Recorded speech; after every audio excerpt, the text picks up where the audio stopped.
let's get into our main story tonight, the excitement and drama of the first week of NFL action. It's one of my favorite weeks of the year because you get the thrilling highs of football being back and the crushing lows of realizing you drafted the worst fantasy team. Thought it was good. But by far the most underrated thing about week one is assessing all the free agency moves and trades from the offseason. And it occurred to me this year that the reason I love this week so much is because it's just like when two of your friends who just broke up with each other get invited to the same party. It's petty, it's awkward, and you know they're eyeing each other to see which one of them came out on top in the breakup. And we get to watch all that happen. So, now that the party's over, let's talk about these people behind their backs. Obviously, the biggest breakup was Khalil Mack and the Raiders. No one saw it coming, and it only happened like a week before the party, so it's borderline crazy they both RSVP'd yes.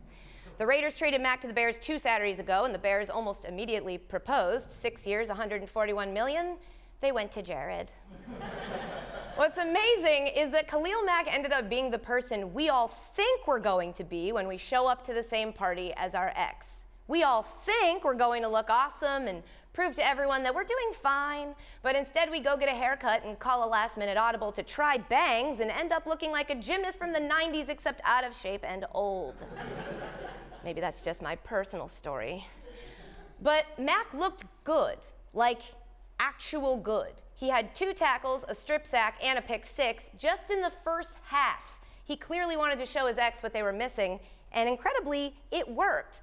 The Raiders were crying in the bathroom well before that gross film had even started to form on top of the spin dip. I still eat it, I don't care. Other breakups were a little messier, like Tyrod Taylor. I don't know.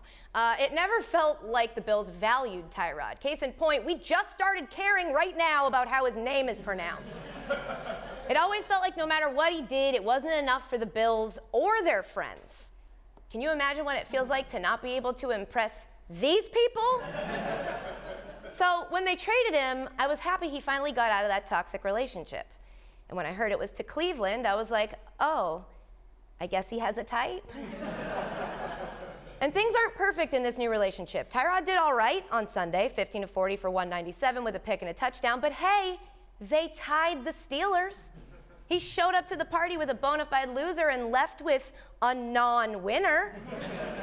The only real downside of Tyrod's new fling is that there's a younger, more exciting guy, whose name is much easier to pronounce, just waiting to steal it from him. But all of that was far from Tyrod's mind this weekend because Nathan Peterman. Nothing makes you feel better about your mediocre new relationship than seeing that your ex downgraded. Running into your ex at an event can be especially tough when they've moved on and you're still single. It's almost impossible not to watch their every move and spend the whole night talking about the stuff they're doing. No one wants to be that guy. This week, Dez was that guy. After firing off, a dozen tweets during the Cowboys game on Sunday, Dez must have realized he was doing that thing, so he tweeted, "After today, I'm done talking about the Cowboys. If I try to say something good or factual, it always turns out to be negative. Plus, I don't want it to seem that's where I'm focused. I know the team well, so it's hard not for me to speak. All I ever cared about was winning." Just in case you were ever looking for the football version of, "I'm not in love with you, I'm in love with the idea of you."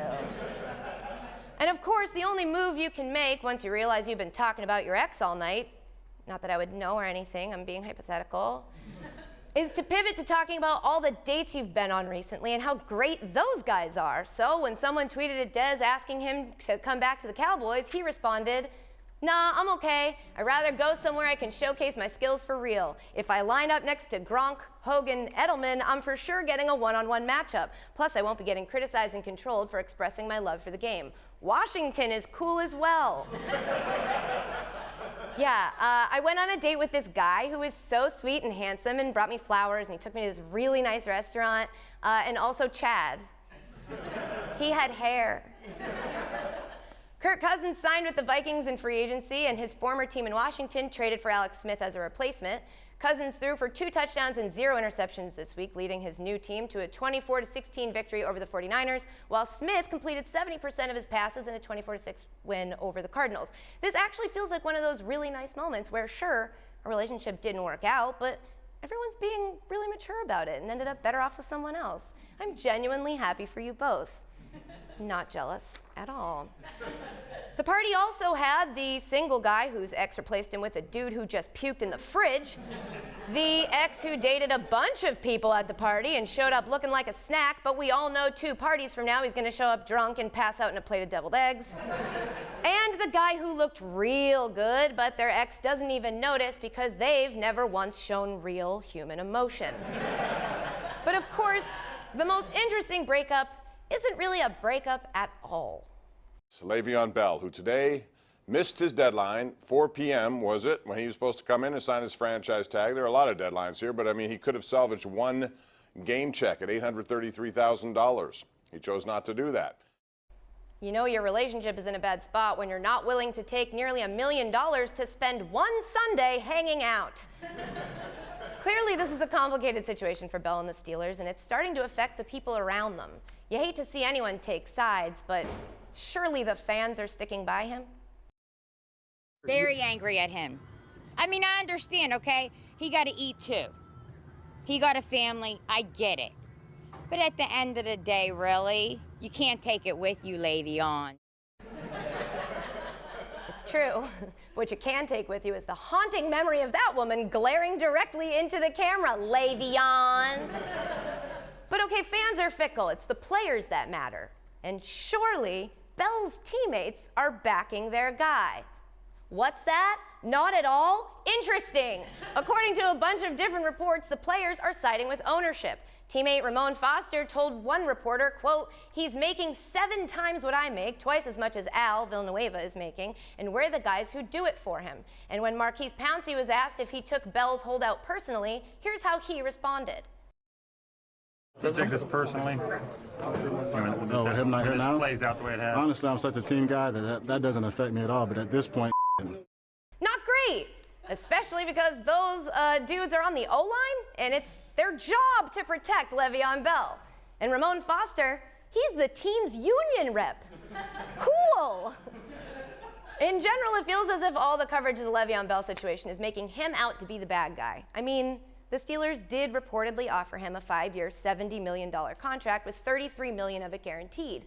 Maybe you're thinking you'd take the $33 million and shut up about it. But of course you would. You suck at football. Bell doesn't suck. He's entering his 6th year as one of the best players in the league, and considering the average length of an NFL player's career is about 3.5 years, he'd like a guarantee the team won't just run him into the ground and then kick him to the curb when he starts to show wear and tear, which is a thing that happens a lot. ESPN and NFL Network report that Bryant has agreed with the Cowboys on a 5-year, $70 million contract with $45 million of that guaranteed. Breaking news from the NFL Network newsroom. NFL Network insider Ian Rappaport reporting it is a done deal. The Dallas Cowboys have released wide receiver Dez Bryant. It's okay. He's tweeting through it. What's weird to me in all of this is how willing people seem to be to side with the multi-billion-dollar corporation over the guy who's really good at the football stuff they love so much. If you pulled any NFL fans off the street and asked them who they liked more, the players or the front office, I feel pretty confident 99% of them would say the players. This woman should be in the 1%, but she isn't, which is probably good because you can't take it with you, lady. But it's mind-boggling, and I think the reason for it is that fans love their teams. They don't see Le'Veon Bell versus the Steelers as a player versus the front office thing, which it undoubtedly is. They see it as a player who will come and go versus the franchise they've rooted for since they were a kid. I mean, this is Pittsburgh we're talking about. They wear their jerseys to church. And look, I get it. I love my teams too. And like we talked about earlier, our relationship with the players on our teams is hardly a marriage. But the one we have with our teams, us as fans, that's going to last forever. They'll never leave us, right? Breaking news. It is the official end of the San Diego Chargers. Just minutes ago, look at this. The team changed their Twitter name to the Los Angeles Chargers. Can you say the Las Vegas Raiders? Well, NFL owners sure can. In a nearly unanimous vote, NFL owners on Monday approved the Raiders' move from Oakland to Las Vegas. Hey, Los Angeles, are you ready for some football? LA Rams! LA Rams! Just, think about what side you're on. And don't worry, they're not leaving you.